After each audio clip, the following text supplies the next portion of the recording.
नमस्कार। मेरा नाम भाऊ तोरसेकर। आप देख रहे हैं प्रतिवाद।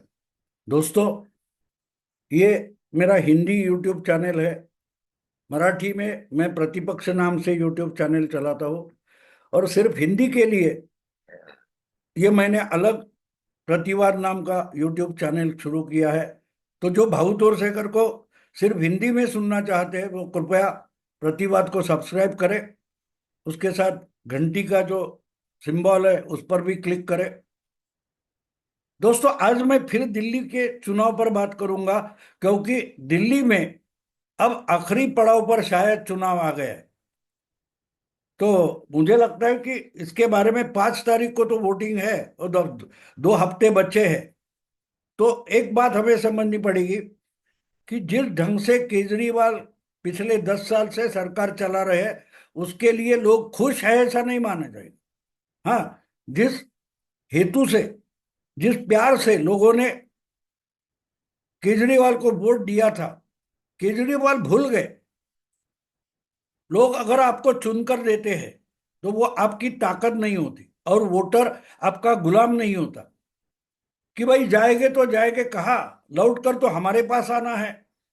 ऐसा जब नेता सोचने लगता है, एक पार्टी सोचने लगती है, तो उस पार्टी का वोटर अलग अलग टाइम पर छिटक जाता है, निकल जाता है। क्योंकि वोटर आपका गुलाम नहीं होता।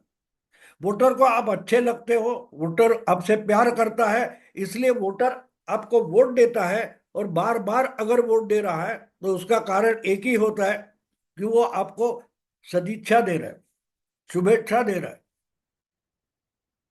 वो आपका गुलाम नहीं है। आपको वोट देना उसकी मजबूरी नहीं है। वो आपसे प्यार करता है। अगर उसके प्यार को आप अपना हक समझने लगे और उसको तुच्छता से उसके साथ व्यवहार करने लगे, या उसके साथ झूठ बोलने लगे, तो वो गुस्से में आ जाता है। एक बात होती है दोस्तों, जो प्रेयसी होती है, महबूबा होती है, वो अपना जो प्रियकर होता है उसके उससे बहुत मोहब्बत करती है, बहुत प्यार करती है। अपना सब कुछ जो है वो अपने प्रियकर पर न्यौछावर कर देती है। लेकिन अगर वो झूठा निकला तो उसी महबूबा जितना दुश्मन कोई होता नहीं। वो मानो विष्कन्या बन जाती है। और वोटर ऐसी ही प्रेयसी, प्रियतमा होती है, जो किसी नेता पर, किसी पार्टी पर प्यार करती है, तो अपना सब कुछ आपके पीछे लाकर खड़ा कर देती है, आपके समर्थन में आकर खड़ी रहती है। केजरीवाल यही बात भूल गए। पिछले 10-12 साल में उनके आंदोलन के बाद दिल्ली की जनता अचानक इस नए पार्टी के पीछे क्यों खड़ी हो गई? अब जो ये फ्री है, वो फ्री है, रेवड़िया, वो भीख जैसे टुकड़े फेंकते थे, इसके लिए जनता आपके पीछे नहीं आई। वो आपसे प्यार करते थे। तंग थक चुकी थी बाकी पार्टियों से कि कोई ना कोई करो, ये पार्टियां तो करप्ट है, ये तो अच्छा होगा, ये कुछ करना चाहता है। और इसीलिए अगर वो वोटर आपके पीछे आकर खड़ा हो गया तो उसका सम्मान करना जरूरी होता है। जैसे अपने प्रियतमा का, अपनी प्रेयसी का आपको सम्मान करना चाहिए। अगर आप उससे गलत बर्ताव करने लगे तो वो गुस्सा नहीं हो जाती, आपके पीछे बदला लेने के लिए खड़ी हो जाती। तो कहने का मतलब यह है कि पिछले 10 साल में जितना मोहभंग केजरीवाल ने दिल्ली के अपने ही जनता से और वोटर से किया है, उससे उनके खिलाफ लड़ने वाली पार्टियां जो है, अब आम आदमी पार्टी के खिलाफ जो पार्टियां है, कांग्रेस हो या बीजेपी हो, उनको ताकतवर बनाने का काम खुद केजरीवाल ने और उनके जो भ्रष्ट साथी है उन्होंने किया है। क्योंकि उन्होंने दिल्ली के वोटर का मोहभंग किया है। और अगर वो सोचते हैं कि भाई हम तो लोगों को और रेवड़ियां देंगे, इतना पैसा देंगे, ये फ्री देंगे, वो फ्री देंगे, तो सारी की सारी जनता भिखारी नहीं है। और एक बात होती है, प्यार करने वाली जो जनता होती है वो भिखारी नहीं होती। वो आपकी मेहरबानी पर जिंदा नहीं रहना चाहती। वो अपने फेंके हुए टुकड़े पर खुश नहीं होती, उल्टा नाखुश होती है कि हमें भिखारी समझ रहा है। तो बिल्कुल इस हालत में आज केजरीवाल आ चुके हैं और नई नई रेवड़ियां पेश कर रहे हैं। लेकिन गरीब जो होता है ना, गरीब जो होता है वो जरूरतमंद होता है, लेकिन स्वाभिमानी भी होता है। आप अगर उसको भिखारी समझकर कुछ करने लगो तो आपके में फेंके हुए टुकड़े वही गरीब आपके मुंह पर फेंक कर मारता है। और बिल्कुल इसी हालत में आज केजरीवाल है। और इसीलिए जो इनकी भागदौड़ चल रही है, भगदड़ मची है आम आदमी पार्टी में। जितनी आसानी से 2015 और 2020 के चुनाव जीते थे, उतनी आसानी इस वक्त नहीं है। ये केजरीवाल और उनके साथी समझ गए। क्योंकि एक बात तो है कि पिछले दो चुनाव मन से हारी हुई कांग्रेस चुनाव में उतरी थी, लेकिन लड़ी तो नहीं थी। ये तीसरी बार है कि कांग्रेस मैदान में उतरी है, तो लड़ने के लिए उतरी है। जीते या हारे कांग्रेस को परवाह नहीं है। लेकिन कुछ तो वोटर हमारा है, ये दिखाना कांग्रेस को जरूरी लगा। और हमारा वोटर आम आदमी के पास निकल गया है, तो उसको वापस लाना कांग्रेस को इंपॉर्टेंट लगता है। बीजेपी ने पिछले दो चुनाव हारते हुए भी अपना वोटर अपने पास रखा है। आज भी कोई भी ये नहीं बोलता कि बीजेपी का वोटर खिसक गया है, बिल्कुल नहीं। हाँ, लोकसभा में बीजेपी को वोट देने वाला 12-14% वोटर विधानसभा में खिसक जाता है। लेकिन वो इसलिए खिसक जाता था कि लोकसभा में वो वोटर केजरीवाल को वोट नहीं दे सकता था। केजरीवाल गवर्नमेंट नहीं बनाएंगे मालूम था, मोदी बनाएंगे तो मोदी के पीछे चले जाते। लेकिन अगर केजरीवाल ही झूठों का बड़ा सरताज निकला, तो वोटर करे तो क्या करे, उसको आम आदमी पार्टी का साथ छोड़कर और कोई चारा ढूंढना पड़ेगा। और जब इतनी असहजता वोटर में आई है, तो उनको दूसरी तरफ ले जाना बिल्कुल आसान होता है। और यही जादू हरियाणा में चला था कुछ महीने पहले। 3-4 महीने पहले हमने हरियाणा का चुनाव देखा, जहां लोकसभा में बीजेपी बुरी तरह से हारी थी और कांग्रेस का विधानसभा में बहुमत होगा, कांग्रेस की सरकार बनेगी, ये सब लोग मान रहे थे। खुद बीजेपी वाले मान रहे थे। लेकिन जब वोटिंग हुआ तो लोग अचंभित हो गए। जो कांग्रेस सरकार बनाने वाली थी वो बुरी तरह से हार गई और तीसरी बार बीजेपी जीत गई।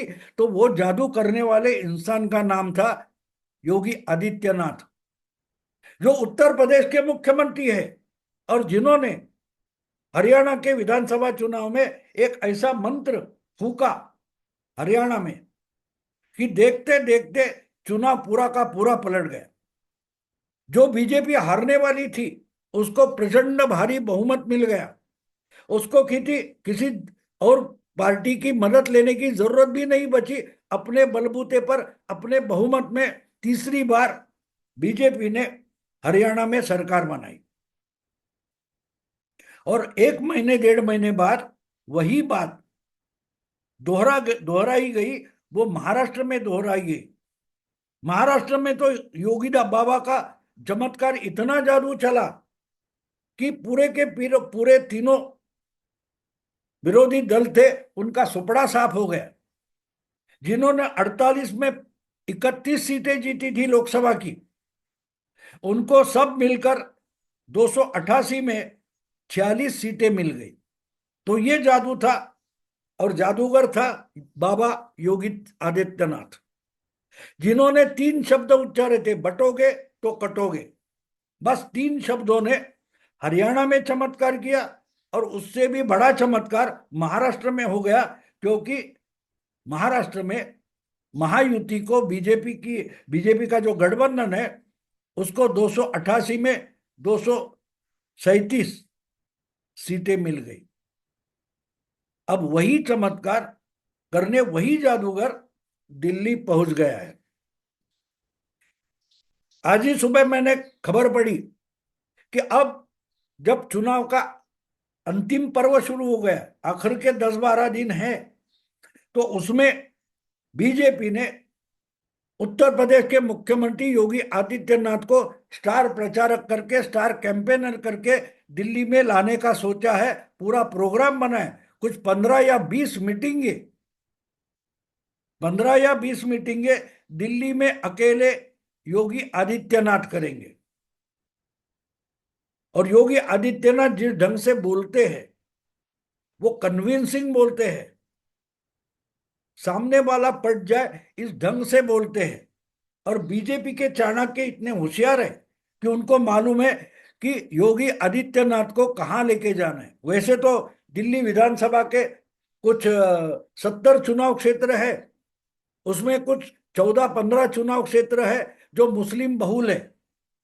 ऐसे चुनाव क्षेत्र में अगर बाबा योगी आदित्यनाथ पहुंच गए और उन्होंने उनका जो फायरी भाषण दे दिया, तो वहां के हिंदू इकट्ठा हो जाए तो मुस्लिम बहुल वोटर वोटर जो है वो भी गड़बड़ा जाएगा, वो चुनाव क्षेत्र गड़बड़ा जाएगा। और इसीलिए अगर आज केजरीवाल बौखलाए गए हैं तो उसका सबसे बड़ा कारण है वो पहले से डर रहे। जब तक योगी आदित्यनाथ के नाम की घोषणा तक नहीं हुई है, तब से केजरीवाल डरे हुए पुजारियों को, ग्रंथियों को कुछ कुछ रेवड़ियां देने की बात कर रहे। वो डर मोदी का नहीं है, वो डर बीजेपी का नहीं है। केजरीवाल सबसे ज्यादा डरे हैं तो योगी आदित्यनाथ से डरे। जिस ढंग से योगी बाबा बोलते हैं, जिस ढंग से वो आम हिंदू को आवाहन करते हैं, वो कहीं कानून की कैंची में ना पकड़ा जाए इस ढंग से एक एक शब्द का तोल मोल कर पेश करते हैं। और उसका परिणाम हम देख रहे हैं। महाराष्ट्र में जो चमत्कार हो गया, अगर दिल्ली में चमत्कार करना है तो योगी आदित्यनाथ मैदान में आना जरूरी है, और आना तय हो गया। पिछले कुछ दिन से एक चर्चा चल रही थी कि क्यों क्यों बीजेपी अपना मुख्यमंत्री पद का चेहरा पेश नहीं करती। वैसे देखो तो महाराष्ट्र में भी बीजेपी ने अपना कोई चेहरा पेश नहीं किया था। हरियाणा में भी बीजेपी का मुख्यमंत्री था, लेकिन वही चेहरा है ऐसा बोला तक नहीं गया। लेकिन जो चमत्कार वहां पहुंचकर योगी बाबा ने किया, उससे बीजेपी में और बीजेपी के हिंदुत्ववादी कार्यकर्ता जो है उसमें बहुत बड़ा कॉन्फिडेंस आ गया। पिछला चुनाव और आज का चुनाव दिल्ली विधानसभा का, इसमें एक बड़ा फर्क है, और वो फर्क है योगी आदित्यनाथ। पिछले लोकसभा चुनाव में 2020 में योगी बाबा का इतना दरारा नहीं था, दबदबा नहीं था। आज हम अगर 7-8 साल के बाद योगी बाबा का पूरे देश में जो दबदबा है, जहां भी कहीं चुनाव होते हैं तो बीजेपी के उम्मीदवार हमारे यहाँ योगी आदित्यनाथ को लाओ, प्रचार के लिए लाओ, ये मांग करते हैं। और उसका परिणाम भी दिखाई देने लगा है, परिणाम दिखाई देने लगा। और अगर छोटे छोटे चुनाव क्षेत्र है दिल्ली के, एक नगर राज्य, एक महानगर क्षेत्र का ही एक राज्य बनाया गया है, देश की राजधानी। तो वो छोटे छोटे चुनाव क्षेत्र में अगर 2 या 3 चुनाव क्षेत्र के बीच में एक जगह योगी आदित्यनाथ की मीटिंग होती है, प्रचार होता है, तो उसका नतीजा क्या निकलेगा।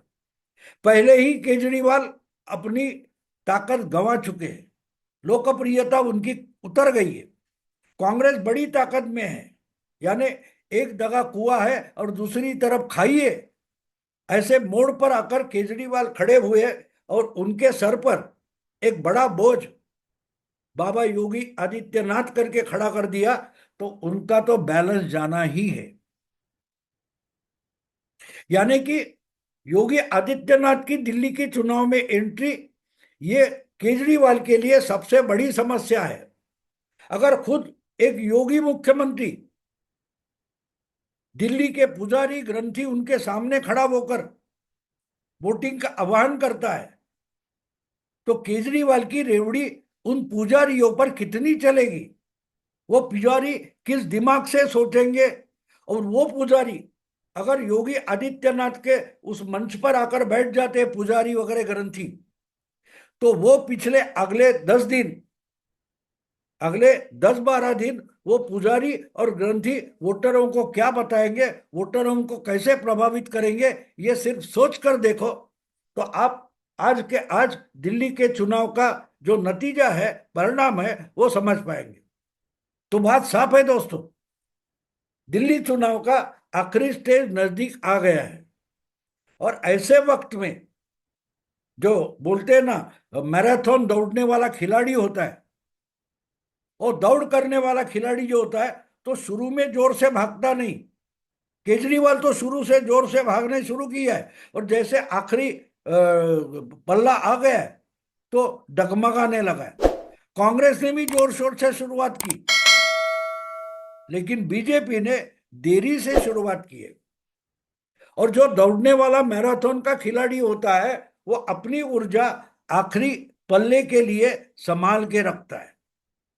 तो बीजेपी की जो रणनीति है दिल्ली चुनाव के लिए, वो साफ है। उन्होंने आहिस्ते आहिस्ते शुरुआत की, और आखिरी 8-10 दिन के लिए उनकी जो सबसे बड़ी ऊर्जा है, उत्तर प्रदेश के मुख्यमंत्री योगी आदित्यनाथ उनको मैदान में ला रहे हैं। तो जो आखिरी टप्पा होता है, वो क्रॉस करने के लिए अकेले योगी आदित्यनाथ बहुत बड़ी मेहनत करने वाले हैं, काम करने वाले हैं। और मैं मानता हूं कि ऐसी सिचुएशन में मोदी और अमित शाह जितने प्रभावी नहीं हो सकते, उतने प्रभावी योगी आदित्यनाथ दिल्ली के चुनाव में आखिरी दिनों में होने वाले हैं। और जैसे ही योगी आदित्यनाथ की मीटिंगें दिल्ली में शुरू होगी, उसके बाद आप देखोगे केजरीवाल की नौटंकी और बढ़ेगी और हास्यास्पद हो जाएगी। मेरे पर हमला हो गया, मुझे पर पत्थर मारे गए, मेरे मुंह को काली पोछी गई, ये सब नौटंकी केजरीवाल आखिरी 8-10 दिन में करेंगे, और उसका कारण भगवाधारी योगी आदित्यनाथ होंगे। क्योंकि जैसे जैसे आदित्यनाथ की सभाएं होगी, उसका परिणाम दिखाई देगा। अपने अपने इलाके का परिणाम देखकर बौखलाए हुए आम आदमी पार्टी के उम्मीदवार केजरीवाल को डर कर भाग कर मिलेंगे और बोलेंगे गई हमारी सीट तो गई। और उस डर से केजरीवाल अपनी नौटंकी और कलरफुल बनाने की कोशिश करेगा। देखते हैं क्या होता है। आज इतना ही बोलना है कि केजरीवाल की समस्या योगी आदित्यनाथ दिल्ली में आने के बाद शुरू हो रही है। दोस्तों, अगर वीडियो पसंद है तो लाइक कीजिए, शेयर कीजिए, और प्रतिवाद को ज्यादा से ज्यादा सब्सक्राइब कीजिए। नमस्कार।